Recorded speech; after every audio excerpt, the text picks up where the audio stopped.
to see the electromotive force and the power delivered to a circuit. Here we have a closed circuit. Here we have, let's say, a open circuit, like this. And this is a closed one. So in order to have the current being constant, here we have a current I, here we could have a current. In order to be constant, we need to have a closed loop, because here the current, there is flowing of electrons, well, charges, because the convention is to say that the current goes from positive to negative, and it is like the protons are moving when instead are the electrons. But anyway, there is flow of charges. So here are going charges, and let's say this end is getting positive and this end is getting negative. So then this current is going in this direction. Here is the direction of the electric field, and here also we have the J vector current density. But at the same time, these charges that are moving are themselves generating an electric field that is in the opposite direction, because now we have positive charges here and negative charges here. The electric field goes from positive to negative, and so we have now a electric field that is on the opposite, or that is opposing the previous electric field. So now this is preventing the current to continue going in the direction, so at the end it will die. So we need to have a closed loop. So now we have here is closed circuit. Let's say here we have point A and point B. First, we know that if we move a charge here through this circuit, the potential energy per charge, so potential energy per charge, Q, that is joules per coulomb, or the same as volt. So this is the voltage or the potential difference, is zero in a closed loop. We have seen this, that always it would be zero if we begin here and we end at the same point at when we started. So if we put now a resistor, wherever it be, let's say here, A and B are at different voltage.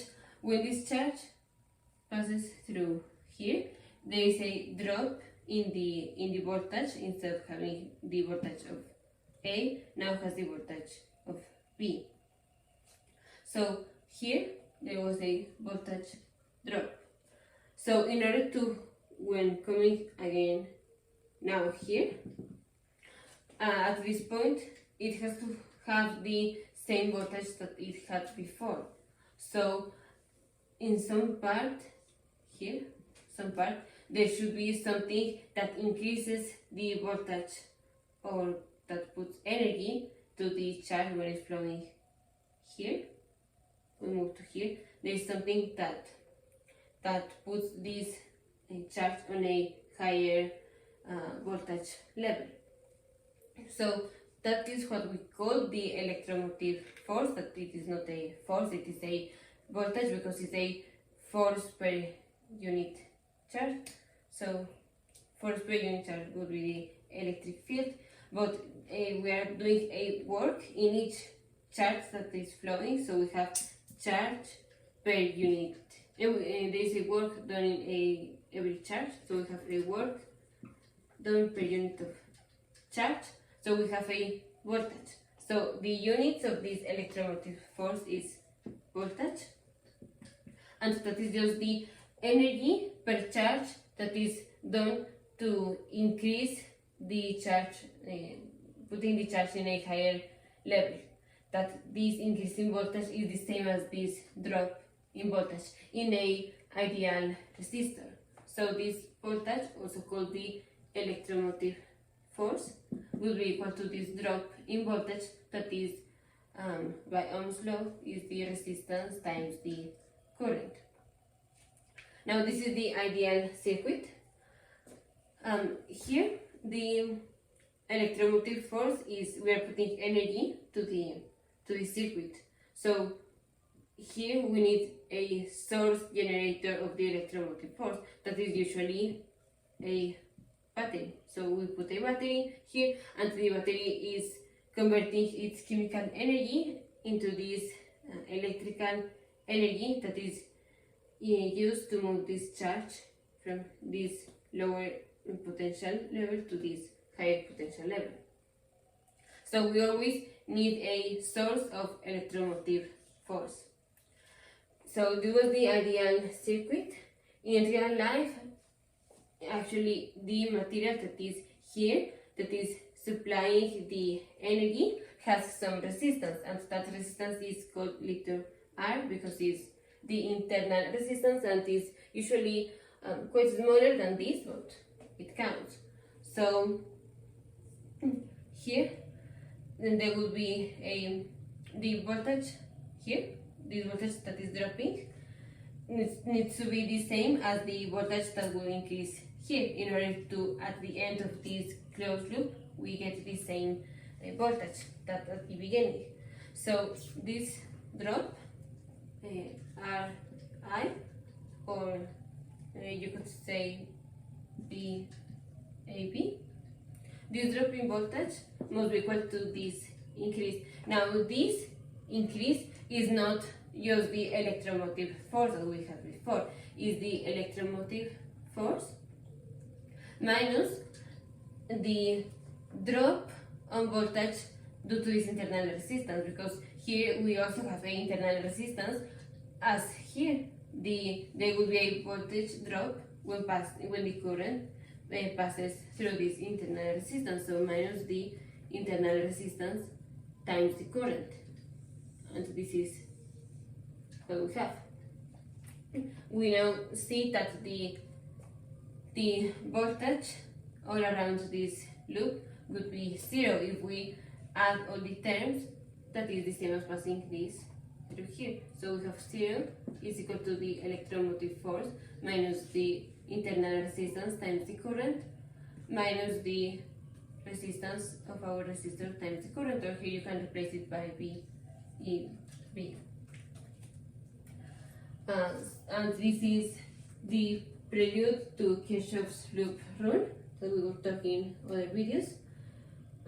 Now for the power, here we have the energy that is being built, we have energy per unit charge, but we could also ask the rate at which this energy is being dissipated.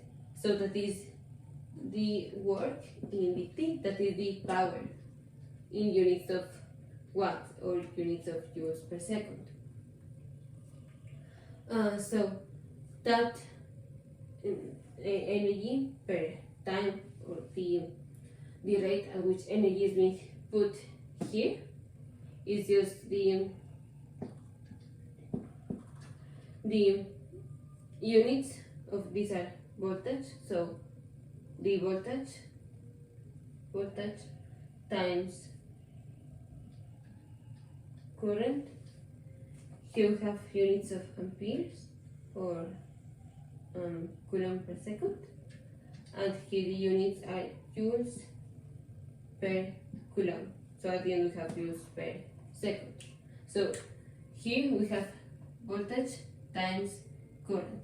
Now the voltage is this drop in voltage, or you can put this instead of writing the and this voltage, first you can put it as the power would be equal to the resistance of our resistor times the current, this is the voltage, and then times the current, so square. Other way to put it is using this, then we will have the electromotive force minus the internal resistance times the current, and then all this times the current. So it would be the electromotive force times the current minus the resistance, the internal resistance times the current square. And then, for example, if we want to to find the current or the electromotive force. Knowing the power, we just leave alone whatever this variable is. We can also here solve for the current if we know the electromotive force and the internal resistance and the resistance of the resistor. So here we would have that the current times the sum of the resistance is equal to the electromotive force. So the current is equal to the electromotive force divided by the total resistance, the resistance of the resistor and the internal resistance. And the power delivered to the circuit is this. Here actually we have two terms. This is the term at which power is being dissipated, or is the rate at which energy is being dissipated in the resistor, and the difference between this and this is then the rate at which energy is being dissipated in all the other elements of the circuit that is not the resistor. So this is the total power being put here or being delivered, and then the power out of the circuit could be the sum of this. This also would be because sometimes A is in a lower potential than B, and so actually the circuit would be doing work.